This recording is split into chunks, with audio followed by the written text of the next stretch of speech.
Neigh, I guess. What sound do unicorns make? Magical I don't neigh. know. All I know about unicorns is like they fart rainbows and have glitter shooting out everywhere. So whatever noise they make, I'm sure it's quite delightful. So with that little bit of silliness out of the way, welcome to the chaos that is the Unspun Yarn YouTube channel. Today we're Archmaester Emma here with us today, who is the undisputed reigning champion of the knowledge of unicorns and the fandom. So of course I had to have her on today to talk about this. So did I broadcast the wrong one? Are we live? Can people see us? Oh dear. Yeah.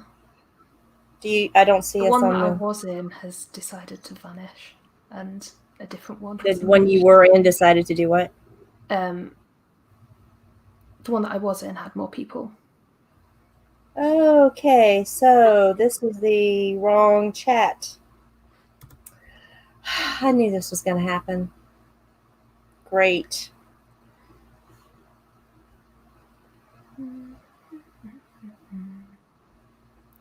Sorry, I will try to avoid humming sounds that may or may not be copyright infringement. I think I'm embarrassed enough, so I think we, if you want to, we can just skip that. But yes. So the other one has more people, and which one is this one?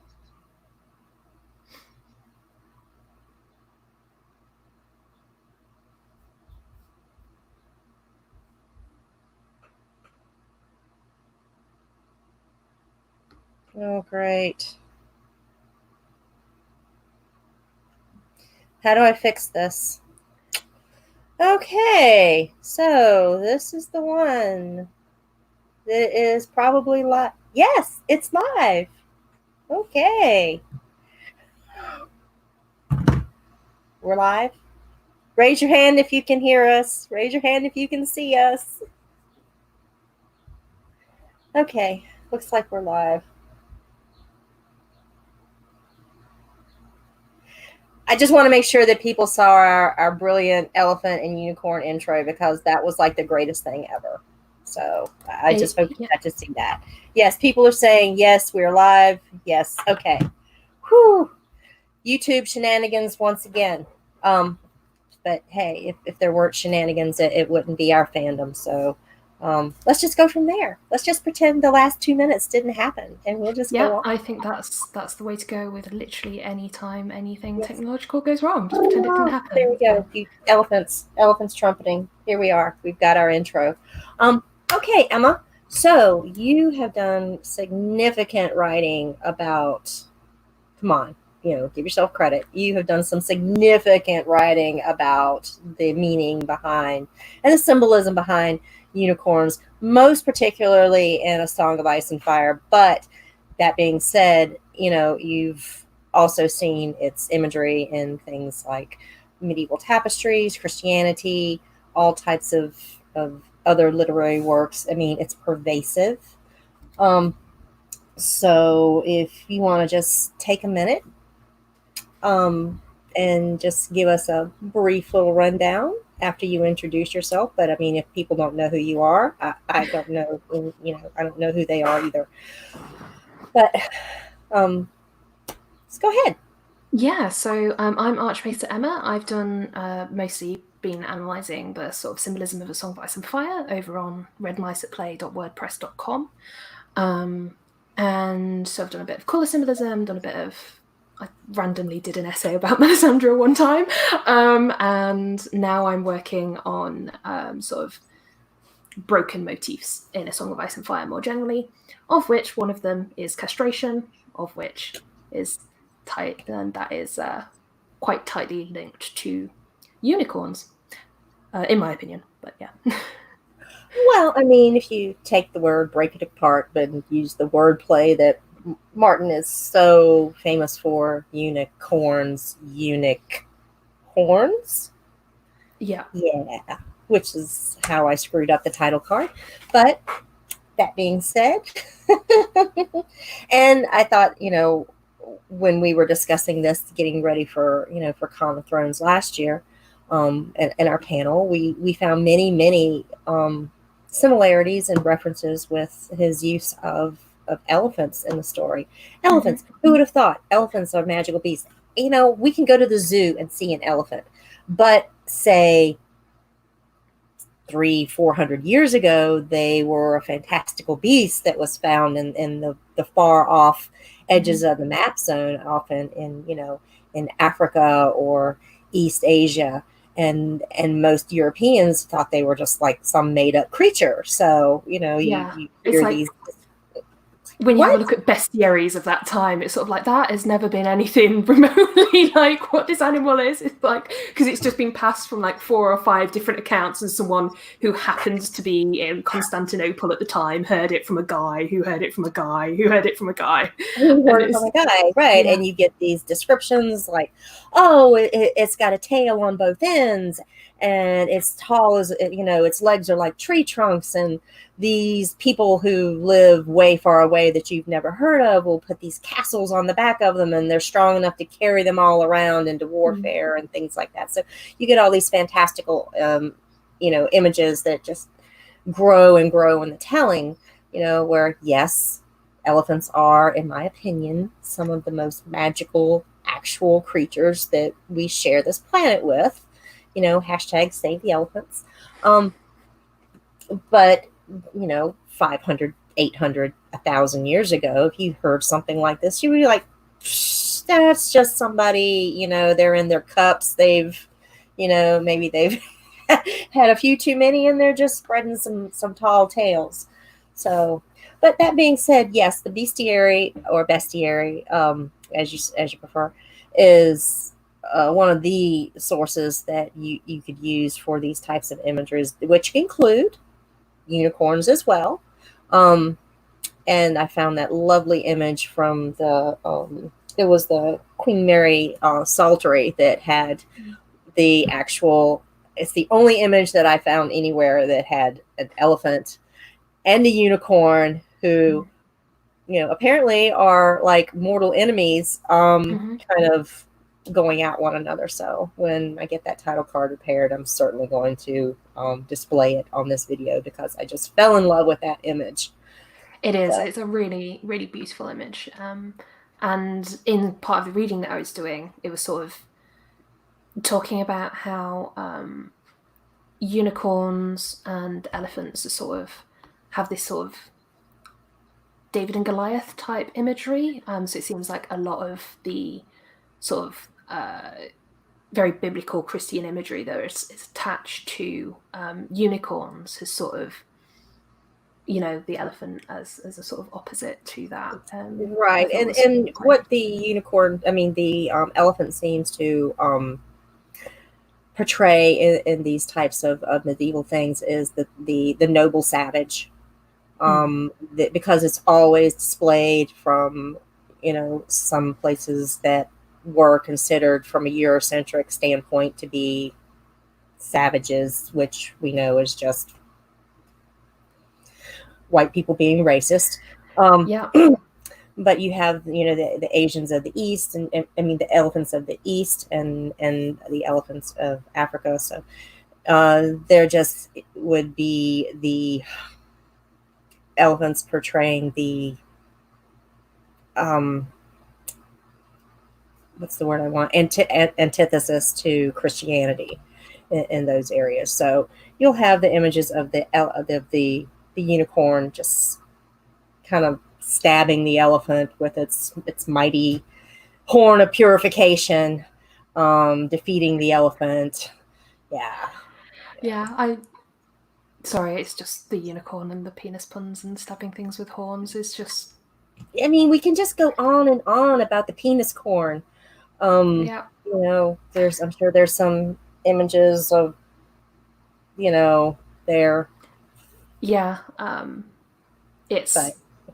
I saw picture, like it wasn't very clear in this Kindle book that I got, but it had there's like a 17th century parody, and it had like unicorns being led onto a boat, but specifically it mentions that their horn is usually like kind of soft and flaccid, but becomes more erect when it has a purpose, and you're just like, when he gets excited, when it's time to go stab the elephant, ooh, he gets excited. Yeah. And apparently also elephants get a bad rep. They are also traditional enemies of dragons, or snakes and serpents and dragons.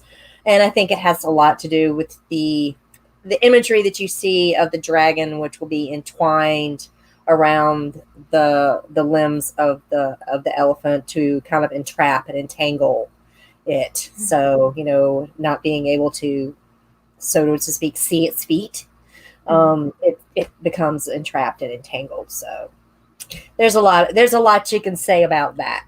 But that's for another day. So so yeah, there were a lot of similarities in the imagery that I noticed with elephants in general in A Song of Ice and Fire, because I was like, why are there so many elephants in this story? Of course, Cersei was looking for the elephants. She wanted to know where her elephants were. She was very disappointed when she didn't see them on the, and of course a lot of other people were, with the Golden Company showing up. But just about in every area of the story, there's, put these elephants in the picture. Like up north, we have mammoths, which, hey, in our world, mammoths died off tens of thousands of years ago. But in Martin's world, hey, hairy elephants, great for the cold. We're gonna stick up here with all the other long forgotten creatures north of the wall. So some and then of course the associated elephants, you'll see they're pulling carts, which is a lot of weirwood imagery there. And even especially the Golden Company with its war elephants. They were like, these elephants are used to, for destruction, to, as an antagonist, and for dragons itself. It's like, here, this is our counter. This is our real world counter, because one, dragons are extinct. Oh no, they're not. Okay, well, we've got a lot of them. We've got a lot of elephants. Maybe, like in Sabas, you bring out your elephants, you bring out your dragons, and we'll see. Like in, I think it was the Battle of Silhoris, where there were 3 dragons and like quite a lot of war elephants. So the Rhoynar were actually able to defeat the dragons at that point. So I mean, it's kind of like a terrestrial counter for the might of of a dragon. So there's that. Yeah, I really like that point. Yeah. So Emma, what you want to go off on your all your castration unicorn? Are we getting to the castration stuff already? Crikey! We can jump right into it. I mean, we've talked about elephants getting stabbed in the belly, which is like a euphemism for, Yeah. So euphemism. Oh my god, unicorn horns, guys. So yeah, like in Martin's world in particular, I'm thinking of the unicorn sort of standing in as a castration metaphor, primarily because he's described the unicorns as quite goat-like, which is like how they used to be described, like way back in the day. They're one of those bestiary images. Yeah, I mean, they've been described as all sorts. They've been like asses and fish and dragons, and what we now know today is mostly horses. But way back when it was a goat, which is typically seen as a symbol of fertility. And so to have a one-horned goat kind of implies castration because one of the horns has been taken away. And, a unicorn appears in Drogo's pyre right after Dany has tried to, reawaken him from his living death state, specifically by taking him in her mouth, blowing his horn, as you were, and that doesn't work, and then a unicorn appears.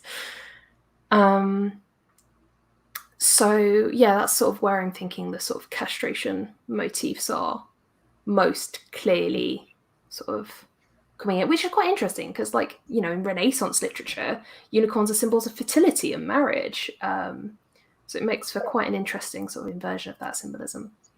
Right. So you just break off the unicorn's horn. Mm-hmm. Eunuch horn. Yeah. And I think you had tied that directly with like the Unsullied with their little caps with the with the little one horn, and then I mean, obviously they're castrated and their penises are burnt in the same way that Varys and his penis is burnt, and Varys's penis burns blue, and the unicorn in the Drogo's pyre burned blue. So it's just a sort of little series of right, sort of, and that's a lot of that is like alchemical symbolism, from oh my god, so much alchemy for the unicorn. So much for the unicorn. It's like that's a stage in the creation of the Philosopher's Stone, which FYI for people who aren't very knowledgeable or learned about alchemy, that is the ultimate outcome, is to create the Philosopher's Stone, which will grant you immortal life. Mm-hmm. So everybody's trying to get to be immortal, and so the unicorn is part of that. So Erin brings up an interesting question about I can't click it about thank you about unicorns related to virginity and sort of castration as unicorns related to virginity. I'm not entirely sure in sort of Martin verse. I don't necessarily think so. Personally, I think it's more to do with sort of the motif of being burned when trying to reach for sort of the fire of the gods kind of thing. And sort of the unicorn horn within alchemical teachings is, and let me describe this to you because it's off the wall crazy. That's what we're here for.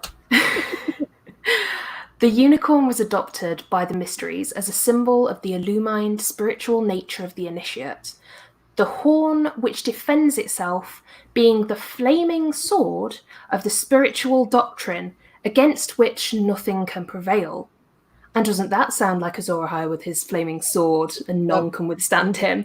Like, that just struck me. Just throwing that out there. Yeah, we're swinging flaming swords around. A flaming sword is a unicorn's horn. So yes. Yeah. So therefore, a broken flaming sword is a broken horn. Correct? Yeah. And that sort of ties into all of the sort of broken essays that I'm looking at the moment. Like, the very first essay I did was all on broken swords, and it came to the conclusion that Lightbringer itself is a broken sword. That seeing all that pieced together is like, very interesting for me. So. So then I think we tied together too. There was literary work early in French literature, like one of the first things that was ever like officially written down and was part of the series of things called Chants de Garde. And my French is horrible, so please forgive me. But basically it breaks down to songs of war.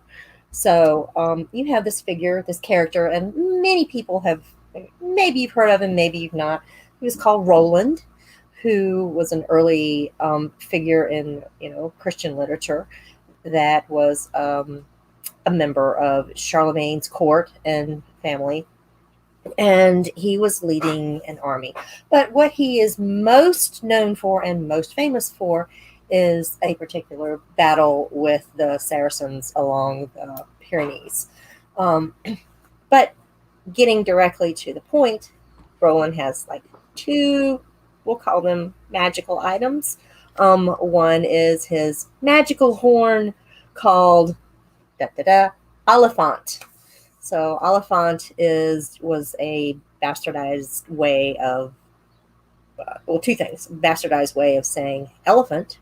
So his horn was a quote elephant horn, but it was also said to be the horn of a unicorn. So we have this overlap of the two stories. And also he had a magic sword, because what hero doesn't have a magic sword?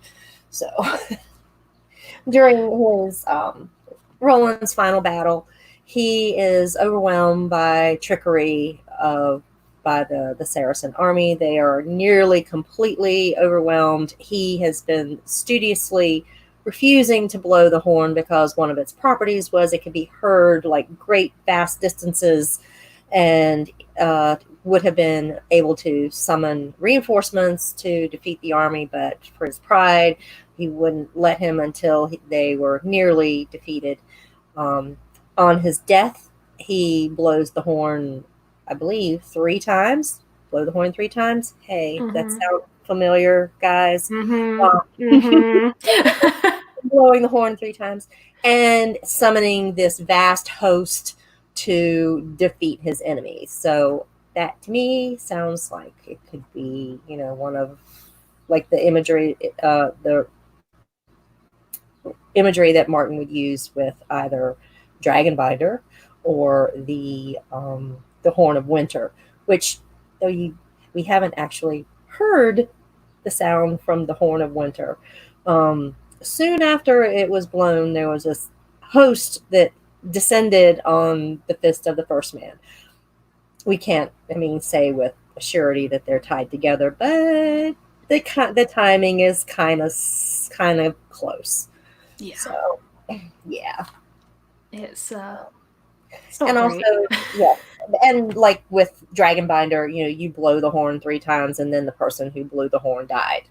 Yeah. Roland blew the horn 3 times and died. So there's a little bit of continuity there. Yeah, so you can sort of tie in horn blowing and sacrifice. He sacrificed himself to bring reinforcements so that the army of the Saracens could be defeated, this town could be saved. Yay, Christianity, go team. Yeah. Yes. And again, that's sort of a part of that is this sort of power of the unicorn horn there, but also like the power of the elephants. It's interesting that those have decided to be united in that tale as opposed to in opposition to one another. But yeah. Well, unicorns and elephants don't have to be. Well, yes, they do. Apparently, they've decided that they have to be antagonistic to one another because, say, we've kind of drawn a lot of similarities between elephants and trees, where in Martin's world, those magical trees are weirwoods. So a lot of similarities between magical trees and elephants. Obviously, hey, no pun intended, but trunks. That's like the obvious thing, that they have in common. But, there's all these little tales and legends and myths around unicorns. Elephants. Here I am. I'm just crossing the words. Elephants are said to have like an extremely long memory, like someone who may be tied into the weirwood network, or the weirwoods themselves would have an extremely long memory. Their horns are made of ivory, and when weirwoods are petrified, they turn into this white stone. You can carve ivory there are cultures that carve ivory, carve stories into the ivory tusks. And you have like Tall Trees Town that carved their entire history, into their trees.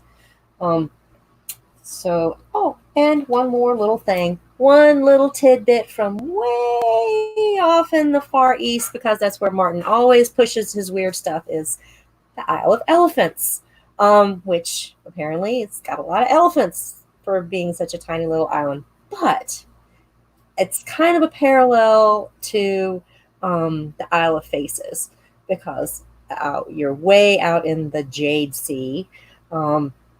You have a palace that is made entirely of elephants' tusks that have turned to ivory, or that are ivory. So that is very much in my mind a parallel to the Isle of Faces, which it's in the it's in the middle of the lake and surrounded by weirwoods. So there's a little bit of tie in there. Yeah. So I always like to look way off onto the edges of the map and just kind of poke around a little bit to see what kind of little funky things you can find. And the Isle of Elephants was one of them. I'm like, what's this about? Yeah, it's always really interesting to go into the details of the stuff that he doesn't have to mention. Because if he doesn't have to mention it, then why would he? There's, it feels like there should be something more to it. It's not just like a throwaway comment. It is definitely. Hello, Bronte. Yes, Bronte. They have trunks like trees. Very much so, yeah. And oddly enough, one of the ways that you're able to trap and catch a unicorn is with a tree. With a tree. Yeah, this comes up a lot more than I thought it did. It's mentioned twice in Shakespeare, and it comes up in a Brothers Grimm tale. But basically, like, you imagine like being a matador, and you try and provoke the unicorn into charging at you, and then you move to one side and let the tree catch the the horn, and that apparently that's unicorns. They're super clever and can defeat an elephant, but they can't. But it's still that same stabbing imagery of a unicorn stabbing a tree and a unicorn stabbing an elephant, which can also be a tree. Yeah, and the werewolves themselves do have this sort of fire of the gods metaphor, and you've got the horn of the unicorn itself is very much this symbol of the flaming sword of spiritual doctrine. So again, it's that sort of fire of the gods. The all powerful mystery from above, coming down and enlightening us poor humans, such that we are. Yeah. Another little cute little tidbit about elephants, because you go looking for elephants, you see a lot of regular imagery and whatnot, and that's cool. The weird pictures of like the elephant's trunk actually looking like a tuba or a trumpet. Excuse me. I'm missing my band metaphors. But like far off, when I looked up, elephant gods. So elephant / gods, just to see what would come up, of course. And then, is Amy in the chat? If Amy's in the chat, she's going to love this, because, I found this lovely god in Hindu mythology called Ganesh. He's the cute little guy who's, he's got the elephant head, and you see him in a lot of imagery of him around. Like, what's up with this elephant-headed dude? Well, he's got a very interesting story. Yes, hey, Amy. He's got a very interesting story. He was a little boy, just normal human, little kid. And he was created by Parvati, which is in Hindu mythology is like the divine feminine form of the Godhead. So she was the wife of Shiva, who is the divine male form of the godhood. And she wanted a guardian to watch out for, to guard her while she was bathing. Hey, hello, there's a bathing woman imagery here. Wonder what that's about. Is Amanda in the chat? Um, so you have an aquatic woman who creates a guardian for her while she's in the bath. Well, her husband is like, he comes back from wherever off he is doing God stuff, doing, Hindu God stuff. And he finds this boy outside of his wife's bath, and he's like livid. So he completely just decapitates him. So he loses his head. And of course, his wife chastises him because, of course, she does. And he brings the boy back to life with the head of an elephant, because apparently that was the closest thing that was around. So Ganesh, very intelligent, goes on to, let's see, he breaks off one of his own tusks. This is just another story about Ganesh. So there's that horn breaking unicorn, because tusks, and if you break one off, you only have one. Where he uses his broken tusk to transcribe the entire Mahabharata, which is the creation mythology for for the Hindu. So he is transcribing like their entire history of their, their founding, their godhood, all their stories. It's like their entire library, so to speak. He writes it in ancient Sanskrit, and the Mahabharata is apparently the longest poem that was ever written in the history of the people. So that's a pretty close, kind of on the nose imagery for like the weirwood. Yeah, very much. Again, you have this sort of broken tusk, broken horn imagery associated with the sort of the powers, the mystical powers, spiritual divinity, sort of, that the kind of sort of, again, fire of the gods type magic that you see in the world. Sort of spiritual and divine power. So it's very interesting to me that, consistently across a lot of mythologies and different creatures, we see this type of imagery cropping up. Yep.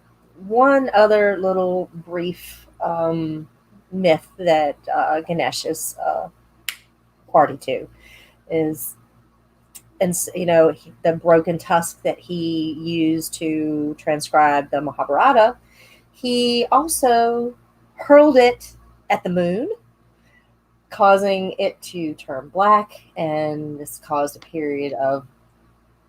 a long period of darkness that ended, but only partially. So that's how they get the night and day. But it's also kind of interesting that Ganesh also contributed to a version of the long night.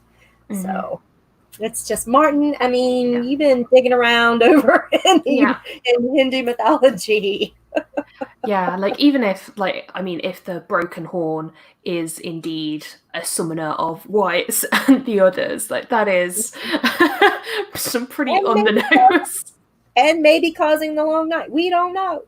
But if he's borrowing heavily from Hindu mythology, if that is the case. So there you have it, as far as things that I could find that Martin was referencing for the elephants. So one other thing that I came across with Ganesh is that apparently he has a brotherly rivalry with Kartikeya, which I've horrifically mispronounced. I know, I'm sorry.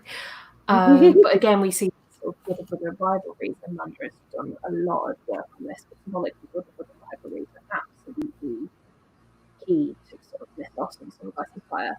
So that Ganesh is an elephant-headed god with broken tusk, and we've linked elephants to werewolves for him to then have like a brother rivalry. It's just it feels too on point for it to not have some kind of have some bearing, some influence. Like, hey, I borrowed this. Thank you. I'm going to retell it and do some things with it. Use all this imagery. So yeah. Yes, Ganesh's younger brother, Marungan. Yes. And much like, some of the, he rides a freaking peacock. Yes, he does. There's a lot of imagery in peacocks. Maybe we'll get to peacocks one day. The eyes, the eyes. Yes, the eyes of Hera. Oh, so yeah, there's a lot. Oh, guys, if you get a chance, just start diving into Hindu mythology. The stories there are just fabulous. I am Fabulous. very not familiar with not familiar with sort of much mythology that isn't Western, shamefully. So it was fun to have a dive into the sort of elephant stuff, because obviously that's not in Western myth. We don't have them. So you really have to go out of your Western culture to find all of these stories about elephants. We didn't even I didn't even dive too far into all of the African myths of with them. So maybe another day. So, but they are just fantastic beasts. I love the imagery that Martin uses, but I mean nobody uses elephants like Tolkien did. If you have and of course Sam calls them Oliphants, so he uses the correct term. And that is where you really see, like, if Martin used an elephant at 8, Tolkien's going to he turned it up to 11, and you have, these beasts that are literally, they have castles mounted on them, and they are just trudging across the battlefield. Their limbs are 15, 20 feet in height, and yeah, they're just magnificent. So yeah, if you get to see the battle of, I think it's the Battle of Pelennor Field, where John, yes, correct me here, John, Eowyn's I am no man, and you see these wonderful beasts. So just that was just love it. Yeah. Love it. I mean, Lord of the Rings. Lord of the Rings. They're just great. Like, yeah. So, yeah. Sort of another thing, going sort of back to this sort of elephants and gods type thing. I read on Wikipedia, that well-known citation, good source. But the Buddhist tradition sort of tells that Buddha came into the womb of his mother in the form of a white elephant, as well. So again, we've got this sort of white elephant as a god. They're sort of especially rare and mystical, which sort of reinforces the sort of white elephants, white werewolves kind of thing for the Aswath. And the little white elephants that are pulling around the carts and in Volantis. Yeah. Yep. Let's see. I'd love to find that. Let me see if I can find the poem, because Sam recites a poem about elephants. So I'll just like to take a minute there, because hey, Tolkien, why not? Any excuse to quote Tolkien for anything. Let's use it.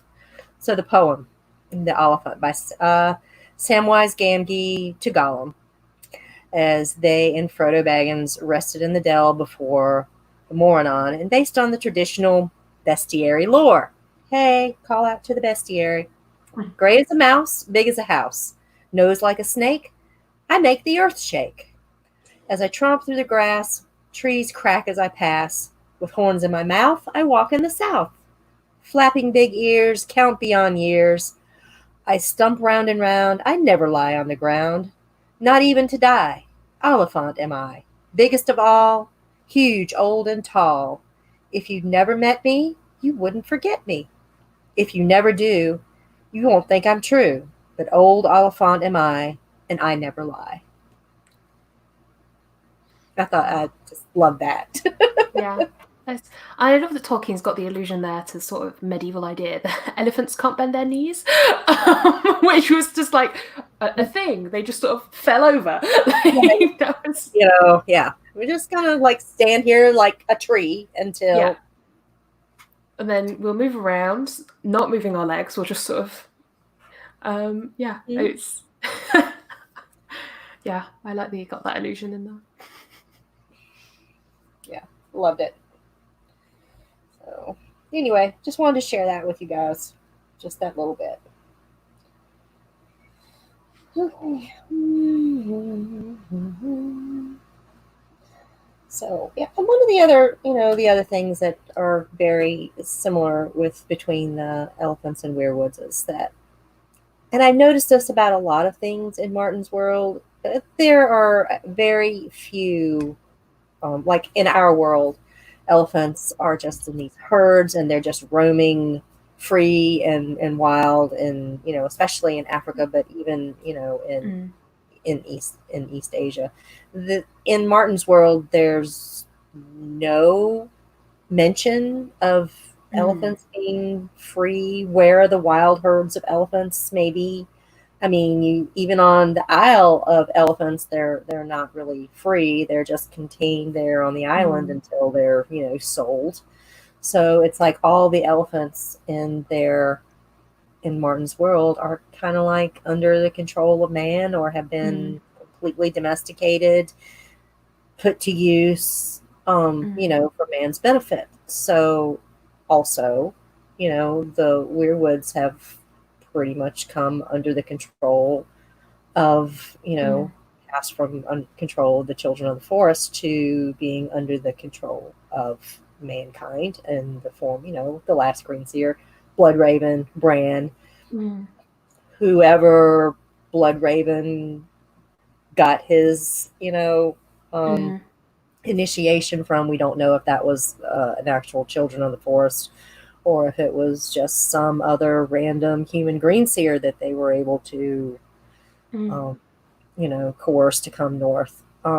So yeah, there's just really no, it's just a statement, like, I think, of nature has pretty much been subjugated to the will of mankind, and not just nature, but also in this case, magic has kind of also come under the subjugation and somewhat control of mankind. Yeah, so that's an excellent spot. I'd never even thought about the elephants themselves. Sort of, where on earth did they come from?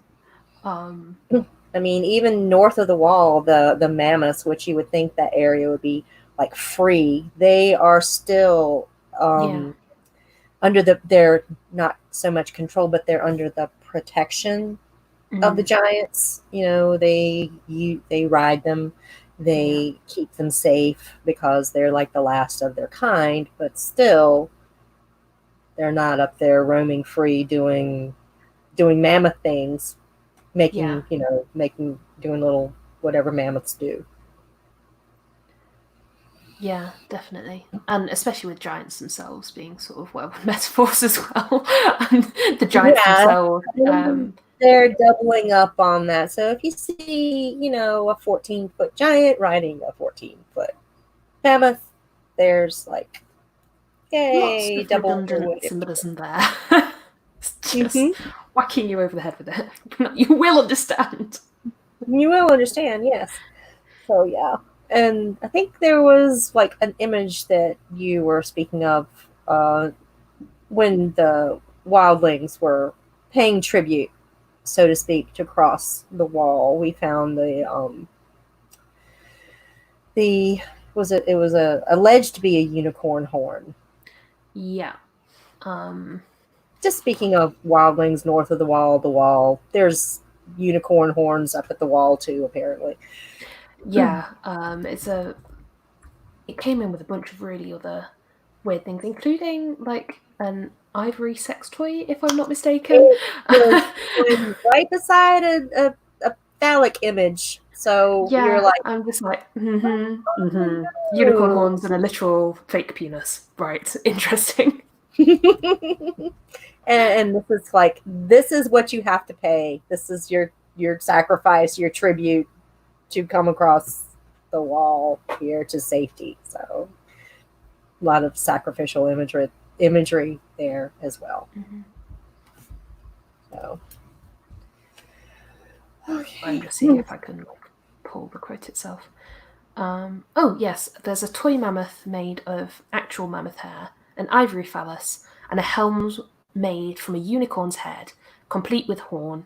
And just before that, there is a broken sword with 3 sapphires in the hilt.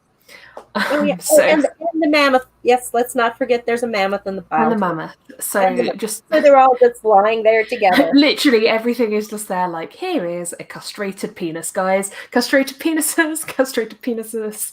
Mammoths are also associated with this. It's very much, yeah.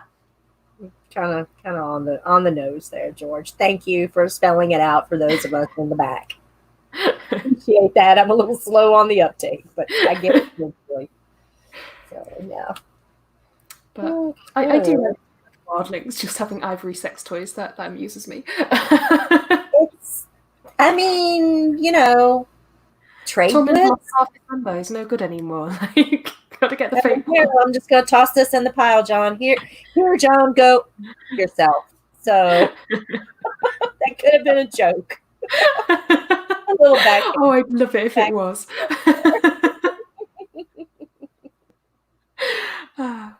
Okay. Yeah. And okay. Lady Leaf Underhill says the mammoths we see are the ones being ridden, but maybe there could be 3 ones farther from the wall. I mean, I'll let you go. Well, sure. I mean, yes, there could be, but we know that we are definitely told in the story that all of the mammoths are under the giant's protection. So there could be like a few here, a few there, and like they're sighted. A few are sighted off from Eastwatch. So they're out there, but that does not mean that they are actually free. Because even though they're kind of walking around going, where they want to, they are still under the protection of the giant. So were anything, say, to happen to them, you would, the giants would be wroth about that. So, yeah. And the other point that I would make on that one is we know that, like, everything that's alive is trying to flee the others. That was the other thing. And kind of all being kind of pushed. Yeah, and we know that they were sort of hounding the wildlings on their sort of march south to get to the wall. So I'm not entirely sure how much is left living beyond the north of the wildlings, because it sounds like it's just sort of literally everyone backing up and leaving. The ones who aren't are the ones who are going to die anyway, and so they choose to sort of stick it out in a kind of northern winter sort of, I'll go out and fight a bear kind of thing. Like those are the ones left. So I can't imagine that there's going to be massive herds of free mammoths that far north, because they just become. We know that there's hardly anything still alive north of the wall, because when Bran and Mira and Jojen are in the cave, and Summer goes out and he's trying to hunt and he's trying to find things to eat, there's literally nothing there for him to find other than dead people that are white, that have been whited. So yeah, not a lot of good stuff left north of where the the wildlings are, and they have come as far south as they can get, that haven't, the ones who haven't crossed the wall, they're stuck out at Hardhome. They're way to the east with the Weaver. They're just kind of literally been pushed to the edges of their territory, and what they have is what they have, and everything behind them is nothing but death. So yeah, the mammoths that finally get through Eastwatch are going to be the last of the mammoths. Yeah, rip mammoths. Rip. Boo. Maybe the giants will make a song. No, there won't be any giants left there, will there, either? No. Also rip. So, thank you, Amanda. I also saw Amy's comment further up saying, I'm going to see castrated penises everywhere now. It's because they are everywhere. That's because they are everywhere. Okay. just haven't spotted the penis jokes yet. They're everywhere. Oh my god, there's so many penis jokes. And if we don't say anything about the Quillen, I think Amy is going to revolt. So yes. So let's look at my notes on the Chilean, which I hope I've not butchered too horrifically. But yeah, so the Chilean are not technically unicorns, but that's primarily because the name. Sorry, Chilin. Yeah. Well, no, I read it and like Amy gave me notes on how to say it. I'm like, thank you. Thank you, Amy. That would have been nice. Sorry.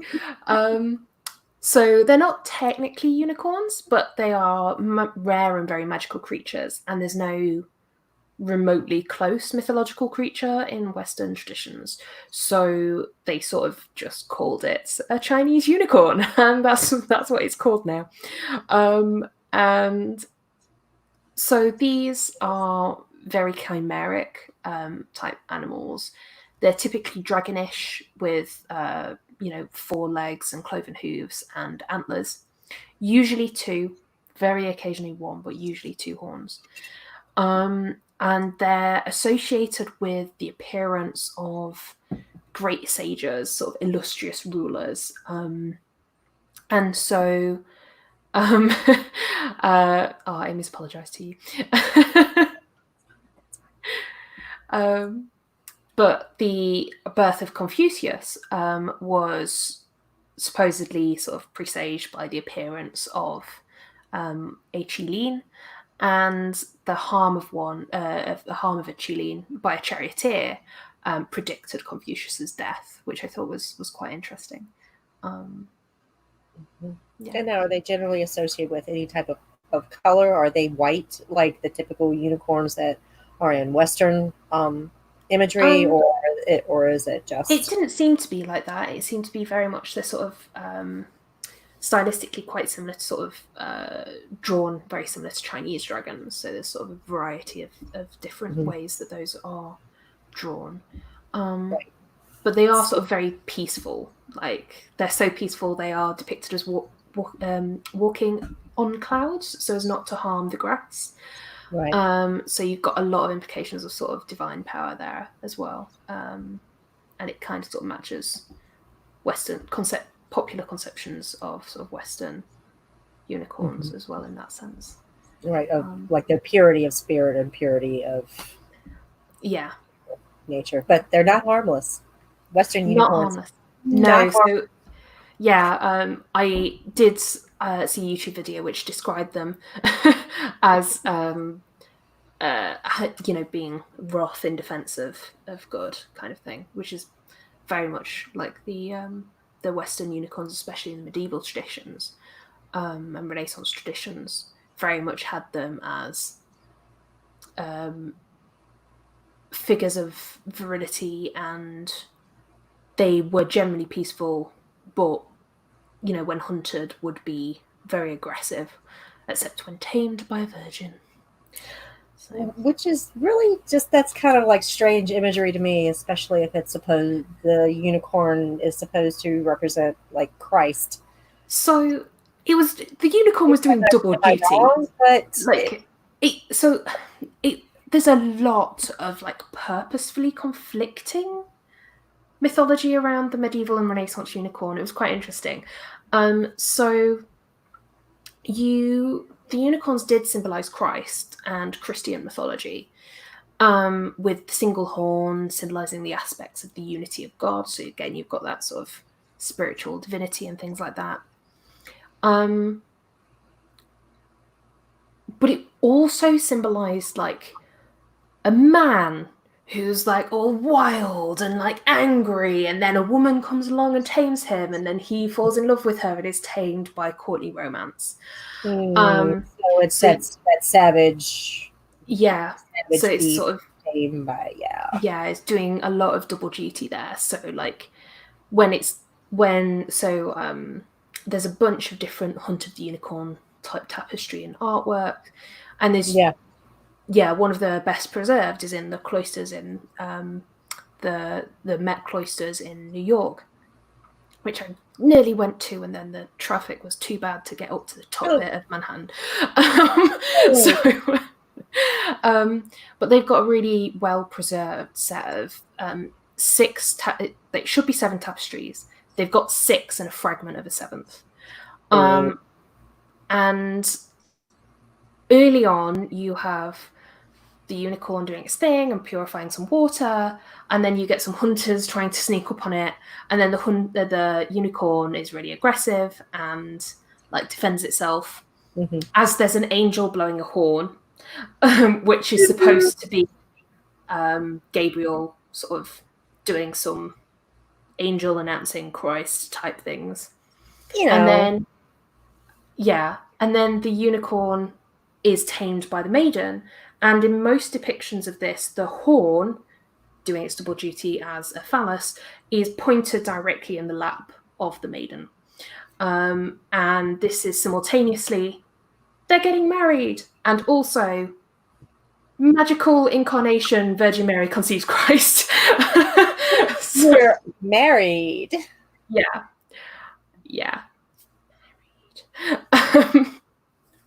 That's what we're calling. And then the unicorn at the end of the hunt is killed after it's been tamed by the maiden. The unicorn is killed and ends up chained to a tree, which is like, oh my god, these trees. Specifically, which I guess being chained to the tree for Christianity would be like Christ on the cross. Or Christ on the cross. Yeah. Yeah. Well, I mean, yeah, that's the tree god getting hung on the tree. That's his tree. Yeah. And in that particular bit, it's quite interesting the way that they've done the tapestries, because you have on the one where the unicorn is killed, and then it's like literally like slung across a, like, you know, like you would with a stag that you've just shot, and then you bind the thing to a piece of wood and carry it.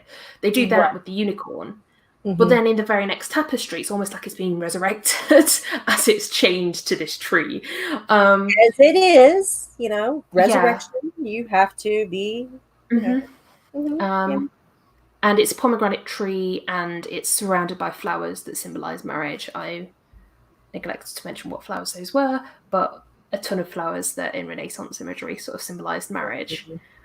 Of course, which the pomegranate imagery is also birth and rebirth. Imagery. Exactly. Yeah, your Persephone, and you know, going to Hades and coming back, cycle of the seasons, all the things. Yeah.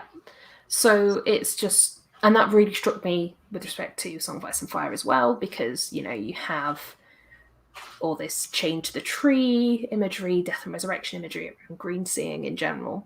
So to have the unicorn doing that is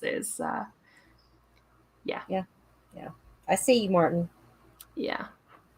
You had a lovely Catholic education. Yep. And then you read a lot of Buddhist philosophy and mythology. Yeah. As you do. As you do, just cash. As you do, yes.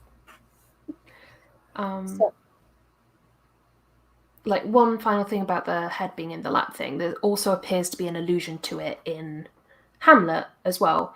Just before the play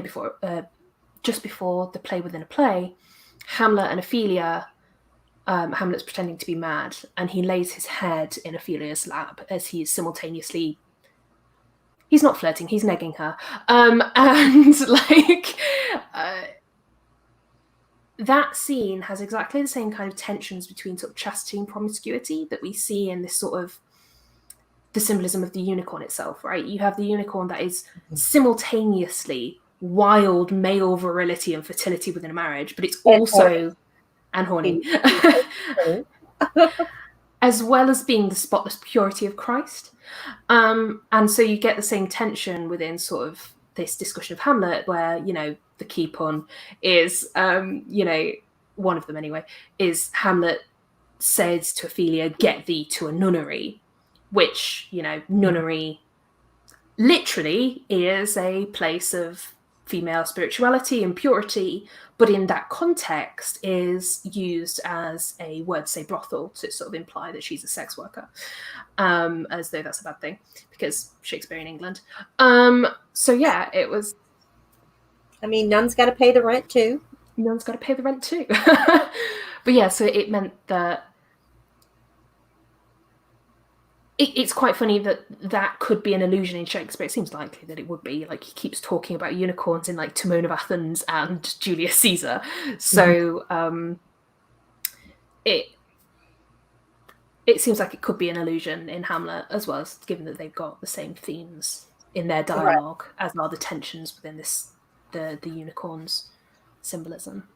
Right. I mean, if you're going to use a unicorn, use the unicorn. You know. Yeah. Yeah. So, and why not? Because everybody loves a unicorn.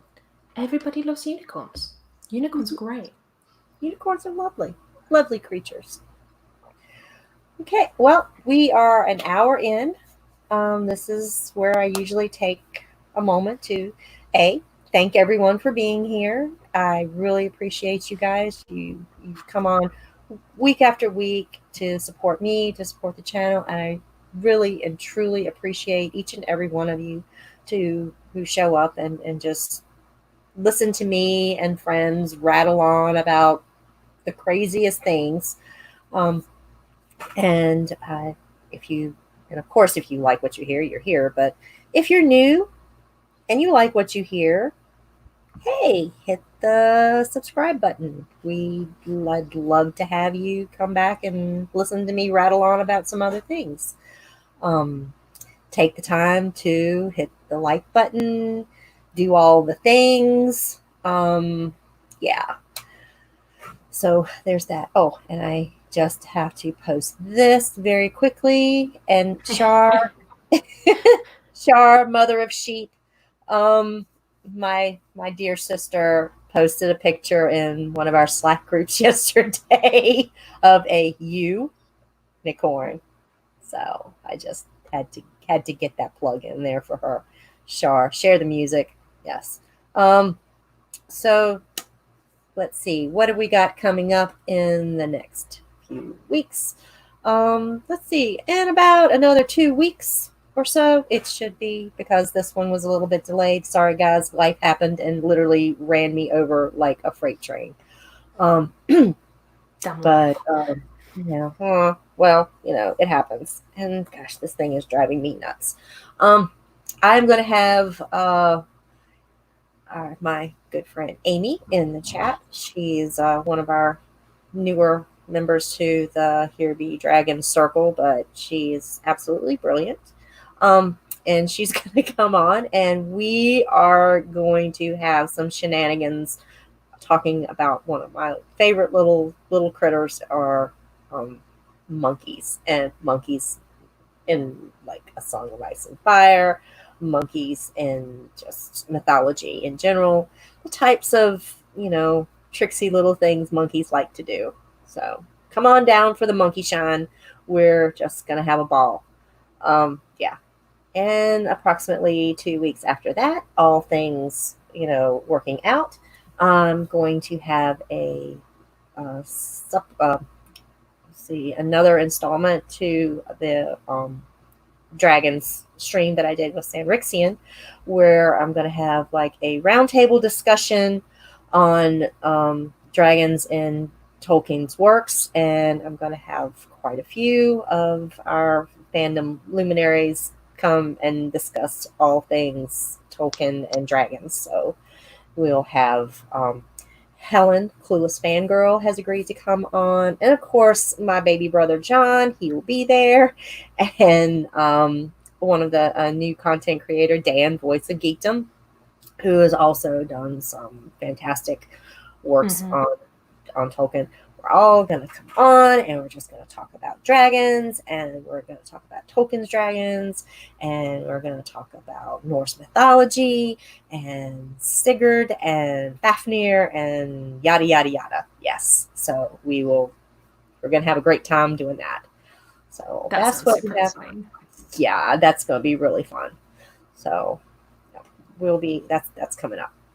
And I guess, Emma, what have you got in the works? I know you've put out recently. You put out quite a few of new essays. Yeah. Mostly, yeah, we love to hear about broken swords, Yeah. aka castration. Yeah. Um, It's all the castration metaphors, guys. It's all the castration all the metaphors. castration metaphors. I am here for it. Yeah. So yeah, I'm continuing my Broken series. The next essay I scheduled for next weekend, to try and catch up on the follow-up essay that I was planning to release very soon after that I've not done. Tell me, what is time right now to any of Yeah. us? Does it really have any meaning? Does it? It's just, as No. far as I'm concerned, it's just one long horrible month that started back in December and is just continued. Yeah, I'm just in the future. I'm just going to forget most of 2020 happened, apart from this stream and yesterday's stream with John. But yeah, Yeah, so that was really good yesterday, by the way. thank For you. those of you who don't know, and I don't know how you wouldn't know, but anyway, Emma and my little brother John did a fantastic stream yesterday on the movie Carol. Make sure you've watched it if you missed it yesterday, and go watch the movie, please. Yeah, It's the really movie good. is stunning. One of my favorites of all time. I mean, And I had a ball two chatting with John about words: it yesterday. Kate Blanchett. Yeah. I mean, what more do you Three need? words: gay Kate Blanchett. Oh yeah, let's not forget that part. But yeah, um, gay Kate Blanchett. yeah, no. So, but that's basically it. I'm looking at finishing off the Broken series. Well, nowhere near finishing, but building on the Broken Working on it. series on redmiceplayed@wordpress.com.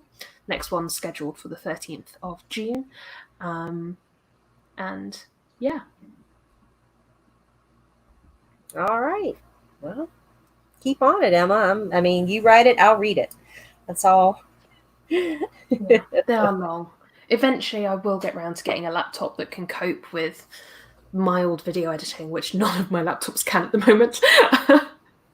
What is video editing? I mean, seriously, that's a skill that I completely lack.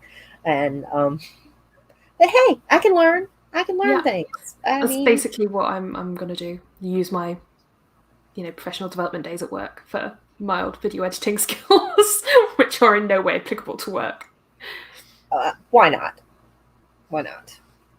So, okay, and then I guess we'll get back to the street. So I guess maybe if any of you guys in the chat have any questions, that any burning questions that are just literally about to set you on fire, that you haven't asked or that you would like to ask, just feel free to drop them. Drop them in the chat now. Set on And fire like a unicorn horn as a flaming sword of spiritual doctrine. AKA a big flaming dick, y'all. Yeah, it's a big fire penis, guys. Go to the doctor. Thank you, Erin. Thank you. I appreciate you Thank dropping you. in. Oh, that's Emma's blog. Yes. Yeah. There it is. Thank you for dropping in that. Thank you. Go read Emma's stuff. It's great. Yes. Amy asks, is there a myth about the unicorn horn being magic? Or is that HP? I assume Harry Potter? I think Harry Potter. Yeah. I was wondering if we were going to get into any Harry Potter and yeah. Philosopher's Stone, the first, yeah. The one that is literally named for alchemy, the Philosopher's Stone, and of course it has unicorns in it. So the horn itself historically did have a lot of magical properties, primarily around healing and protection from poisons. So you have a lot of unicorn horn goblets and drinking horns and things, because that's another stream, y'all. Because that was a poison protection type thing. Right. As and it would purify water, it would also ward against poisons and things of that nature. So. Yeah. So it did have magical properties. They also had a ton of different descriptions of it. Like, it took about 300 or 400 years for the spiral in the horn to sort of become a thing. Like, before it was just like a weird horse rhino.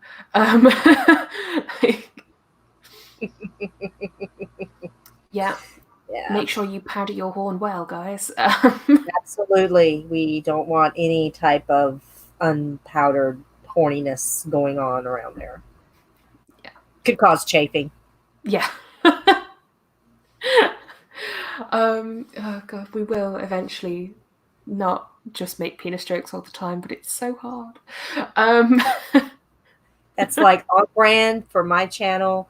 We are going to have penis jokes on every stream if I can in any way bring them in. Yes. So yeah. But yeah. there's also, it was tied to the themes in that story of the Philosopher's Stone granting eternal life, the alchemical aspects of the unicorn itself being tied in with the Philosopher's Stone. So, there was quite a Yeah. background for it to be used. Yeah, and I mean the unicorns themselves do have like in Harry Potter in particular are magical enough that a tail hair powers a wand. So Yes.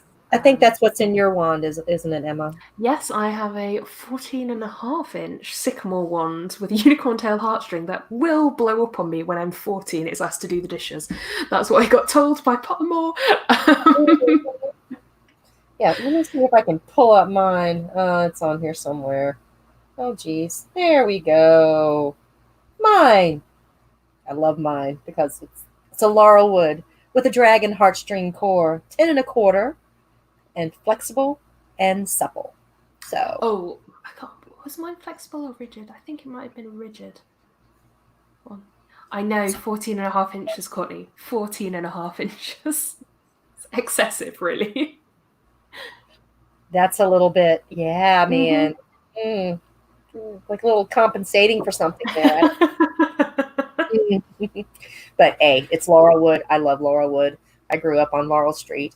And of course, dragon. Hey, I'm a dragon. Here I be. So yeah, maybe more of an aquatic dragon, but a dragon nevertheless. Yeah. Now that we skipped right over into Potter territory. Yeah. Well, that's a little bit, unicorns are everywhere. Unicorns be everywhere, y'all. Yeah. Watch the movie The Last Unicorn. Watch Legend. It's a classic movie. I'm sure John will tell you that. Yeah. And doesn't that have a horn thing in that one? Yeah. Tom Cruise. Yeah. It's great. It's got Tim Curry dressed as Satan. Fantastic makeup. It's wonderful. It is the best rendition of Satan that I think I have seen in the movies anywhere. Just that one huge cloven, hairy, daggum foot stomping out. It's just wonderful. So yeah, Ridley Scott, y'all, go watch it. Make sure you get the director's cut though. Yeah, and another sort of pop culture ish sci-fi fantasy Amber unicorn thing is the Chronicles of Amber, which has an entire book called The Grove of the Unicorn. And in that one, the unicorn leads the protagonist to a grove where there's a murder. And then going into the grove, eventually, they come across the primal pattern, like the truth beneath all of these other sort of shadow realms. And so they'd originally been led to believe that the place they grew up was the one true place, and actually it wasn't, and the one true place had been damaged and they needed to fix it.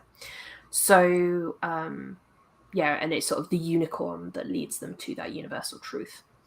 And interestingly, that series gets a nod from George R. R. Martin in A Song of Ice and Fire, because it's Roger Zelazny, and it's this sort of core piece of sort of fantasy literature. And apparently he's got Roger Zelazny's kids working at his bookstore. So they're tight. Yeah. They are best buds.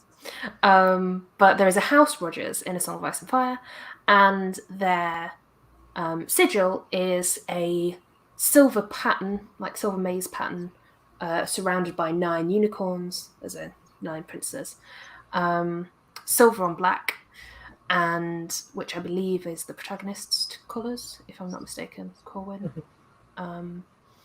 And this, to me, reminds me of the sort of Grove of Nine in A Song of Ice and Fire. The Grove of Nine Weirwoods. Yeah. Yes, in the off the forest path there in the haunted forest. Exactly, and so that suggests that unicorns are also werewolves, shockingly, because everything's a werewolf enough. Yeah, or they're very closely associated with werewolves. There may be a unicorn trapped in a werewood near you. Who knows? Yeah. I did notice that when I was going through amethyst symbolism, and a giant was there too, by the way. And a giant, woke that giant like Joramun with his horn.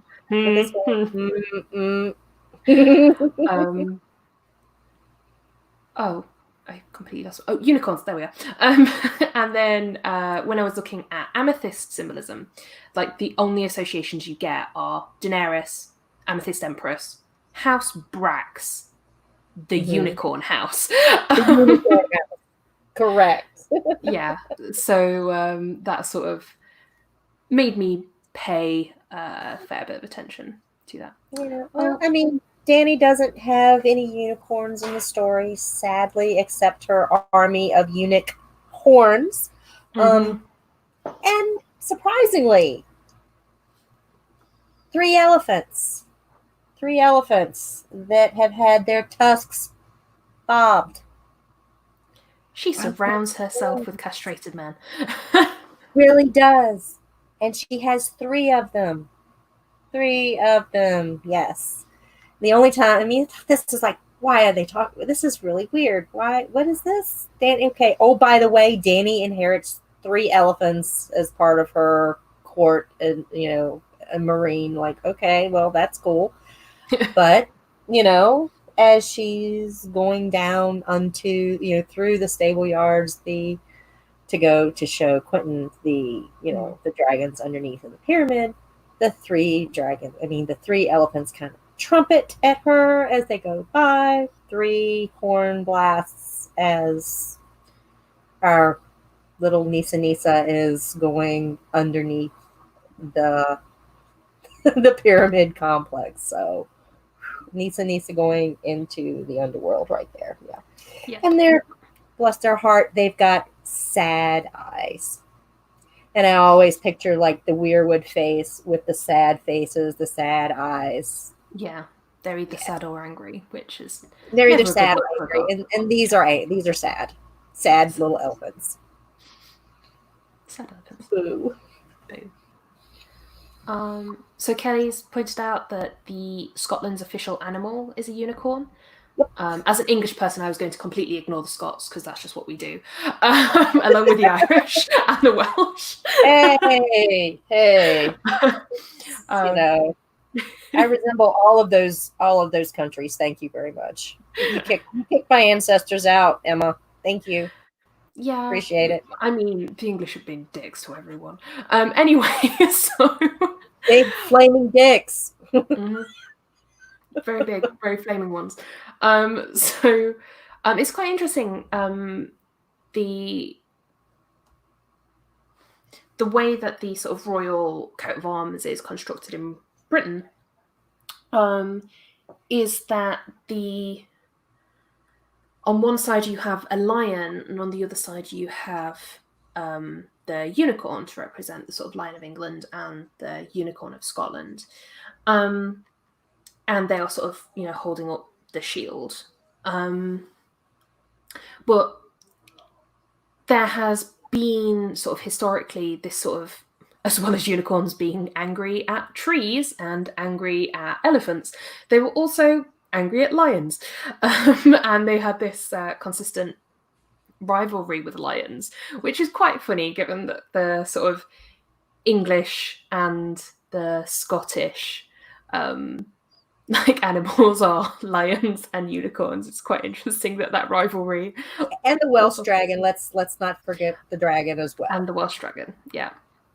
But that sort of enmity with lions really goes back a very long way. This is a frieze in Persepolis, circa 500 BCE, which depicts sort of lions and unicorns sort of being antagonistic to one another. And that's just continued throughout a lot of Renaissance imagery. There's a lot of sort of lion versus unicorn imagery. And it's even referenced in like Neil Gaiman's work. In Stardust, they rescue a unicorn from a lion. That unicorn then reveals poison to save the Star Girl. So, and the Heart for Island, yes, and the Heart for Island.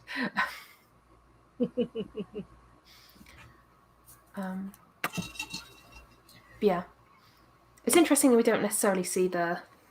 Well, I mean, we do see lions as antagonist in A Song of Ice and Fire because Lannisters, but they're not explicitly antagonistic towards unicorns. So. Not explicitly. Not explicitly. Unless you count Bran, and they literally literally Eunuch horning Bran. Eunuch horned him. Yeah. So there is that. There is that. That is an excellent shout and a great spot. Okay. My question is, how sad is the last unicorn? 4 or 5 sobbing face emojis. In my opinion, the last of anything is always going to be 5 sobbing faces. And particularly if it's a magical creature, the last of its kind. Yeah, I think maybe we ought to bump it up maybe to 6. What do you think, Emma? I have never seen it, so I can't really say. But it sounds sad, so I will go with full sad. Full on sad. Perfect. Okay. Yes, thanks, Rod. We're trying to have a little oasis of positivity while the entire world is burning down around us. So, if things are making you sad and the world is literally shit and on fire, burning bags of shit, just come on down to talk about castration. Chopping penises off. It's great. It just really just makes you feel good inside. Yes, yeah. If we're gonna burn the penises, burn the penises. Oh, I'm sorry. That's another stream as well. Down with the patriarchy. Down with the patriarchy. Burn the penises. Bye, Beth. Yes. Thank you for coming by. Appreciate you every time you show up. So, okay. Anybody else have any burning weirwood, unicorn, elephant, any kind of... Oh, yes. If we're playing the drinking game, yes. Drink. We said patriarchy. What, like 3 times? Yeah. Yeah. So that's 3 shots. Okay. So there's one thing that a lot of... There's been some sort of debate about unicorns in sort of images of unicorns in sort of classical and sort of ancient Near Eastern depictions of them. Is they're like very oxen-like, and so some people have wondered, like, are these actually unicorns, or is it just an ox in profile? So it's like one. It looks like it's 1 horn, but it's actually 2. Right, like would be on say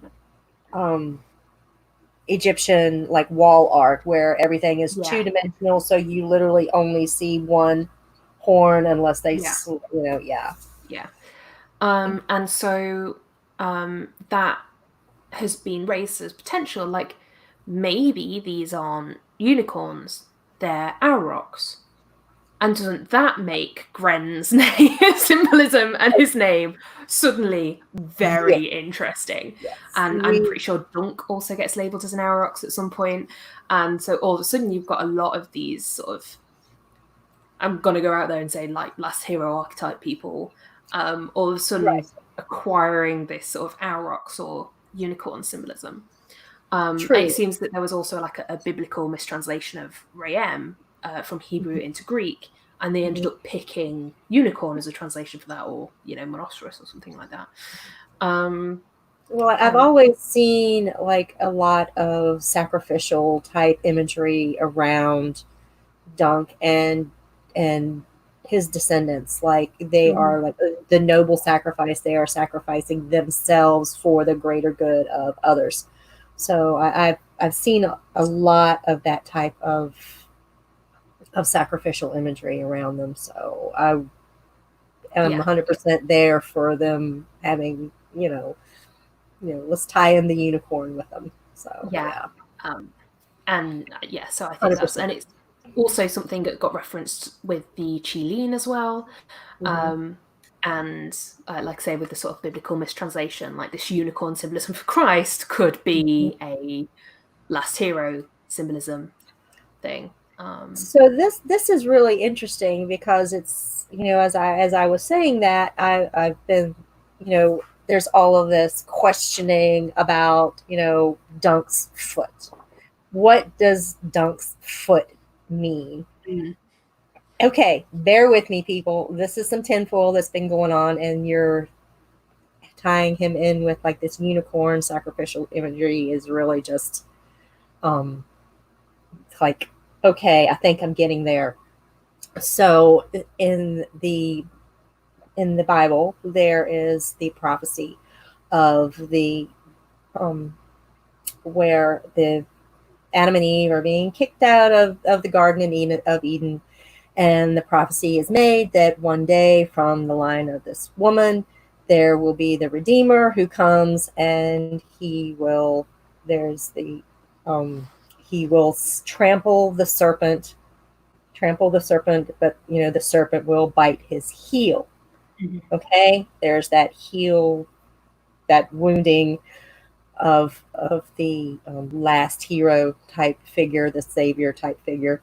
We see this in the Zodiac with the Scorpius is stabbing the heel of, I think it's a ficus. I want to say Yes, that it's it's more a like a ficus, resurrection which thing. is like a Christ-like. It represents like Hercules, or it could represent Cernunnos in like the northern hemisphere. It is some people say it's not Orion, but the giant. What was the other giant that saw Artemis at the bath and was placed? Oh, Anyway, yeah. I think it's Actaeon. Actaeon. Anyway, all All my these Greek people, rusty. this giant figure who is stabbed in the heel or bitten in the heel by the scorpion, which symbolically is also a serpent, Mm-hmm. is, yeah, there's all this last hero imagery surrounding it. So that's what Dunk's foot injury is all about. It's the serpent that's biting the heel of the sacrificial or the sacrifice. Mm-hmm. Yeah, there we go. We made it. There it is. Tinfoil, y'all. Complete tinfoil. But there's a lot of these images that are just really just tying together that way. Yeah. Okay. Oh, Amy asked, killing of a Chilean is a great crime. I assume it's a sin to kill a unicorn in Western mythology. Yeah, not good. So it's quite strange that it's gone through this sort of metamorphosis, really. Like in pop culture now, it seems to be depicted as being like something that is sinful, like Harry Potter. Like All Voldemort right. is living a half life to survive, and he's murdering these sort of sacred, beautiful, magical creatures to do so. But like a key part of their Renaissance mythology was for them to be hunted and killed. Like that was the thing that you did with a unicorn. Um, you know, Because its purpose was presumably, to be sacrificed yeah, in a presumably way. because that's Jesus Christ. Like his entire purpose on earth was to die for our sins. So, But then you get the resurrection imagery. So, yes, they are being killed and being reborn. Corn King dying in the fall to be resurrected in the spring to bring back life to the land. Fisher King, all of these same cycling images. Exactly. So that's how that would all tie in there. Let's see. Rod Dammit asked about Q&A. Who's going to be sacrificed to the old gods in front of a weirwood in Winds and Dream of Spring? That type of question. Okay. Well, that's a little bit of speculation, but it's quite possible that, in the fragments the Winds of Winter chapters we've seen from Theon. Spoilers, everybody, if you haven't read it, sorry, you're on the wrong channel. That Theon is quite possibly going to be, whether he will, I don't think he will be sacrificed, but I think that he will be brought before the weirwood trees there where Stannis is, holed up in the Crofters village in that big giant weirwood. It's quite possible there that, that he could be brought in front of the weirwood tree, or should they make it to Winterfell, it's quite possible that he could be brought before the sacrificial tree or the weirwood there. But I think there's a lot of that type of sacrificial imagery around Theon. He's quite tied to the Winterfell Godswood, having had his communication once there with Bran. Those chapters of the Ghost in Winterfell, I think, is the one where he's confronting all of his demons there. I think it would be very fitting if he were brought there to be sacrificed, and yet at some point that Bran is able to intervene on his behalf. Which, wouldn't that just blow Stannis's little "I do not believe in the gods at all" mindset? And what would Melisandre say? Like, wait a second, I've got a tree. This guy's like, I've got a tree talking to me, literally. The old gods are speaking to me in the Winterfell Godswood. Okay. And Theon, his name means, God, godly. It's derived from the same root word. So there's a lot of religious type symbolism surrounding him. Yeah. Yeah, and I mean, Theon himself has a ton of broken symbolism. I went through a bunch of it in the first Broken Man essay, second one coming out. Absolutely. I mean, he is just like the Grey King stumbling around where, he is gone from being this youthful, vigorous, horny person to unable, literally, castration. He's aged so much so that his sister doesn't even recognize him. Like he's described as an old man. Who is this old man when Asha finally sees him? So yeah, he's like, there's a ton of that type of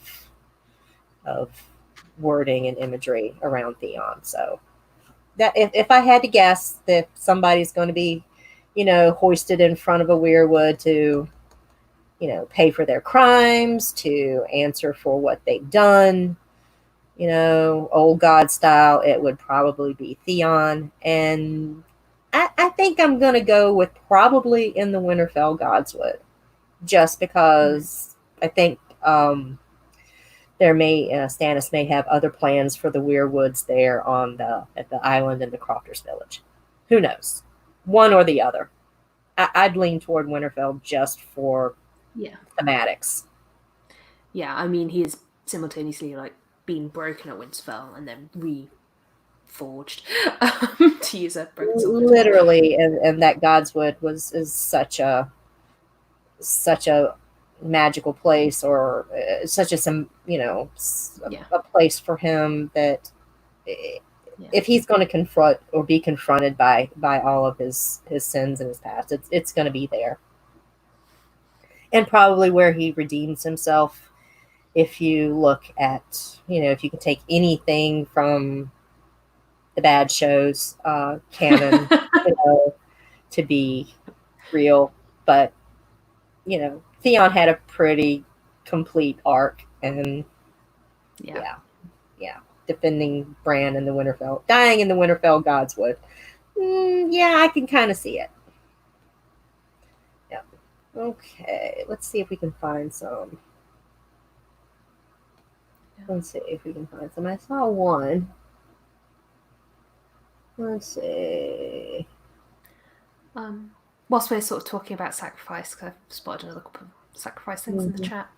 Yeah. There appears to be sort of a theme of sort of sacrifice and of others versus self-sacrifice, which is sort of inherently tied into sort of an othery, Knights Kingy type person versus the last hero figure. Right. Yeah, self-sacrifice is always the mark of an actual hero, where Yes. the villain or the whatever person generally is all about, yep, you're gonna pave my way for me. I love you, but I must do this thing. It's like, I must do must this you thing. though? Must you? Really? Must you do this thing? Nobody, no one knows why. Yeah. Okay. Let's see. What have we got here? Let's see. Legal 14. As for the unicorns and beards thing, I didn't spot really. I wasn't really looking at images. I was more sort of researching Renaissance history. Yeah. So whether unicorns or not have beards or not, depends on, I guess, how goatee they are. Yeah. I'd say the unicorns on Skagos are pretty bearded. Yeah. I'm Very, really very. interested to see George's take on that. He did say he had a quote very interesting take on unicorns in a So Spake Martin. So I'm looking forward to what on earth he's doing with them in Skagos. That'll be fun to look for some symbolism about what happens to Davos there while he's rescuing Rickon. Yeah, and that's pretty interesting that you tied in earlier about the quote unquote the wild man and being the unicorn, because of all the Starks, little baby Rickon has pretty much gone feral. Yes, he is. He is feral, and he hasn't had a lot of socialization. He was a baby when his parents, passed on, and has been kind of passed from caregiver to caregiver to caregiver. And now he's out on this little remote island with, quote, unicorns and, quote, cannibals, unquote. So I'm really, really interested to see, what Martin does with that. We've got Daddy Davos is going to come over here to go to Skagos on his secret mission, quote unquote. Courtney, you're distracting. Yeah, I saw that. Yeah, and Davos is very much about, his whole arc is save the children, saving the children, keep the children safe, don't sacrifice children, things along that line. So should he find Rickon on Skagos and see that he's one, king of the cannibals, king of the unicorns, king of the direwolves, king of the wargs, who knows? If the boy is happy and healthy and living his best life out there on Skagos, safe, because Skagos is an island that's not likely to be invaded by others anytime soon. Maybe he'll just decide to just leave him there. Oh my god, you've just given me the heartbreaking thought of Davos in trying to sort of be loyal to Stannis is going to end up killing Rickon, like, indirectly. And that's just heartbreaking. That's going to be so heartbreaking for Davos. Oh god. Oh my god, why have you done that to me, Nessie? Why have you made me have that thought? Well, if he leaves him alone, and just lets him ride off into the sunset with his I don't know. I feel like if he's going to have a revelation about Stannis being an awful, shitty human being, like, maybe he's an awful, shitty human being who's going to burn his own daughter. I mean, that's bad, and that's enough for Davos to have to deal with, and us by way of seeing it reflected later. Davos coming across the aftermath of what his king is the person he's put all of his eggs in this truly quote unquote just man's basket and say, you did what while I was gone? Yeah. Well, dude, I thought you were dead. What? You did what? Oh. So yeah, I got, the whole Shaggy Dog thing with Rickon just kind of lets me think that yeah, he's just gonna ride off into the sunset and live his best life I hope so. on I want Skagos. Rickon to be a happy little cannibal. Yes, a happy little cannibal. They eat their dead. They're not going to have to worry about any whites being raised on Skagos. They're doing all the things. Maybe one day we'll get to sacred cannibalism, and Yes, please do. it's a thing. Um, Western people don't tie in all the bad things about cannibalism because because that's how, whatever. Rickon living his best life. Yes, hashtag Rickon living his best life. Because, happy little cannibal. That's a good one too.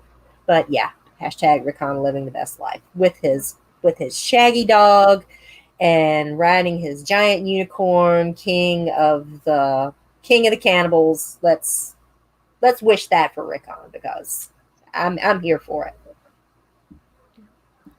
I'd rather that than he be used as some type of a political pawn for, Stannis, the Manderleys, the Boltons, the whoever, all of the people who are just playing politics. Yeah. Epic John side. Yeah. So, yeah. So going back to Courtney's slightly flippant, can their beards be rainbow and sparkly though? Question for the unicorns. I thought that would be a good point to mention that it is Pride Month this month. And so unicorns and rainbows, and their associations are, heavily associated with the queer community, especially since Stonewall and the advent of the pride flag being a rainbow. So I just thought it would be fun to mention that right now. Mm-hmm. Yeah, but we're not going to throw in any little with unicorns there. No, we don't want castrated unicorns. Just rainbows and happiness and rainbows and people and just living their best life. Mm-hmm. That's what. Okay, what does your dream unicorn look like? Amy, I'm not sure if that was directed at, ladies, both of us. Okay. Now, my dream unicorn it's kind of not exactly a unicorn because, I'm a little dragony. So I happen to prefer the alicorn, which is like the flying version of the unicorn, and it's twice as nasty. So if you like the dragony ones, I think you would really quite love the depictions of the Qilin because they do have a far more sort of Chinese dragonish aspect to them. I will definitely look at the Qilin because yeah. But as it stands, like little Nessie growing up, my unicorn was always the one that could fly. Yeah, and it was black. It was always black. Oh, interesting. Yeah, no, I'm just super basic and just like my Harry Potter unicorn with all glistening, gleaming white and reflective and pretty, sort of they like Arabian horses with a super flowing and really photogenic horses. Yeah, that. Oh. Mm-hmm. Well, I mean, you've seen those pictures where they Photoshop in I think they're the Arabian horses with the big flowing manes, but they're on the unicorn calendars and they're all different in all these different seascapes or out in the forest or whatever. Yeah, yeah. So that's me. I'm super, super basic. Yeah. Interesting sort of from the sort of history side of things about unicorns and rainbows sort of going together. That was sort of an invention by the Victorians. So prior to Victoriana stuff and sort of the neo-Renaissance, the unicorn had traditionally been very masculine, very much about male fertility, male virility, and these hunts and things like that. Mm-hmm. And then the Victorians were like, no, No, No. we can't have any sexual illusions here. And so they kiddified everything, and they did what they normally do, which is like, here is something really pervy. Let's make it for children.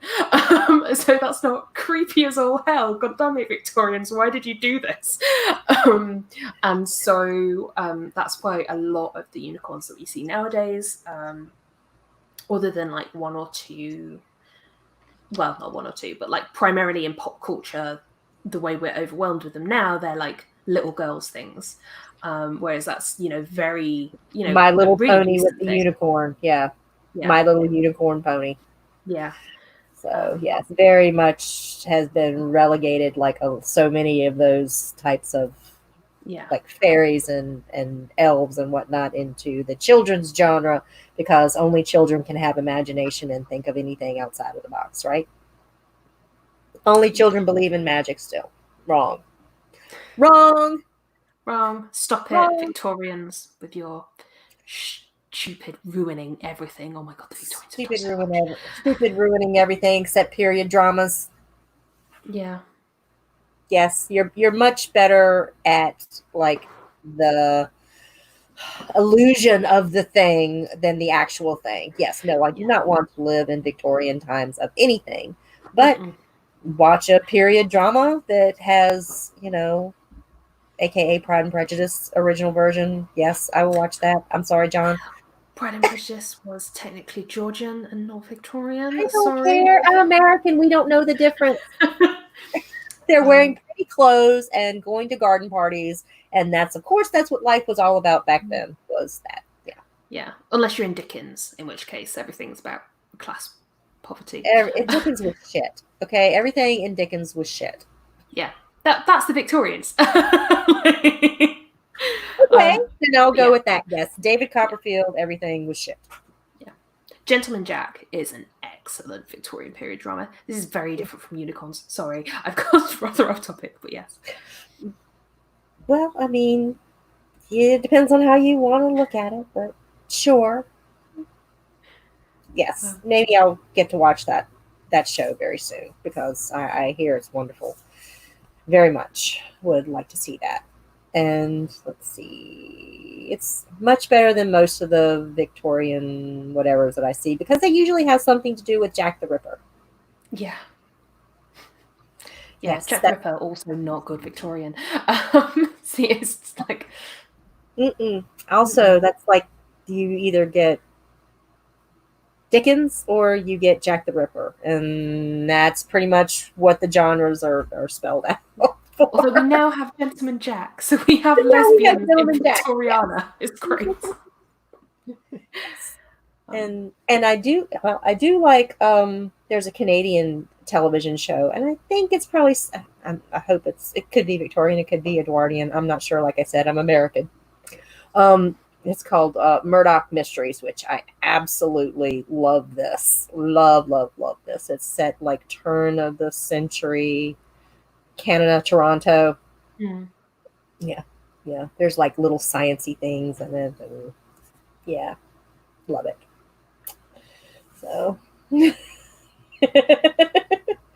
yes, Aaron. Yes, it's like great clothes and garden parties, and yeah, but Dickens and Jack. Yep. The Industrial Revolution, the Industrial British Revolution, Empire, the bad British Empire. Yeah. Global warming, chopping down all of England's forests for industry, and strip mining and coal mining and robber barons in America, and railroad.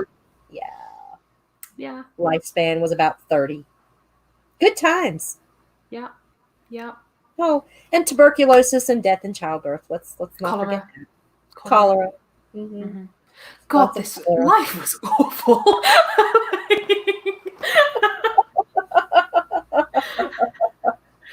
Oh, I'm so glad medicine exists. Yes, thank you for penicillin. We appreciate the penicillin and hand washing. Yes. Hand washing, penicillin, you've done marvels for, our lifespan. Appreciate that. Oh yeah, let's not forget the plague and the London fires. Thank you, Courtney, in case life wasn't Mhm. shit enough.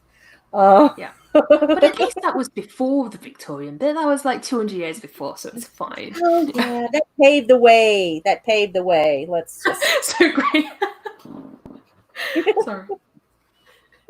absolutely, Aaron. I mean, thank you, Aaron, for keeping us honest on this. Yeah, we've gone from yes, it's glittery and unicorns and what have you, but all that came in the Victorian era, and that was all about lies and making sex into something for children. Yes, sexy things are now children's Yeah. stories. Anyway, Yeah. well, at least we are, poor Well then, people living in slums in London in the Victorian era. Anyway, so and on that note, unicorns, they're great. unicorns. Company unicorns stay for the TV. Yes. Oh, Yes. Yes. Yes. Absolutely. Oh man. Yes. Yeah, Kelly, we never ever said that we were going to be completely historically accurate off the cuff. We're just throwing it out there. So honestly, if we came here to talk about, Victorian England or tuberculosis or slums or whatever, we would have, done the research. But and Emma would have had a 15-page document. This was only like 5 pages. It's I fine. was so proud of you because I've done documents with you before, Emma. They're prodigious. They're very well planned out. So Yeah. that was Yeah. yeah. Yeah. Okay, so guys, I think on that note, we've just about exhausted our you guys' patience for our shenanigans. So if there's any final questions that you have before we cut out of here and go back to watch the world burn with the rest of you. Preferably be out the ostensible topic of this stream rather than us just going off about Victoriana. I mean, it's always there in the background. Yeah. The world is always burning. Let's see. Um, okay, well, other than Aaron's cute little comment here, yep. Yep. Yep. Okay, well, then I think we're gonna call it quits for today. Thank you everyone for coming to listen to us ramble on about, castration and horns and horny animals and penises and did I say penis enough? Okay. Yeah. Yeah. A flaming sword of spiritual Flaming doctrine. sword, flaming peni, Yeah. peen. Anyway, thank you for coming and listening to us talk about these things. We appreciate you. Come back again in 2 weeks, and we're going to have some more shenanigans because, oh my God, we're going to be talking about monkeys, and those things are just fun anyway. So until then, thank you. God bless, and come back and see us again. Bye. Bye.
Oh, no, I do not know that I am still live. Bye.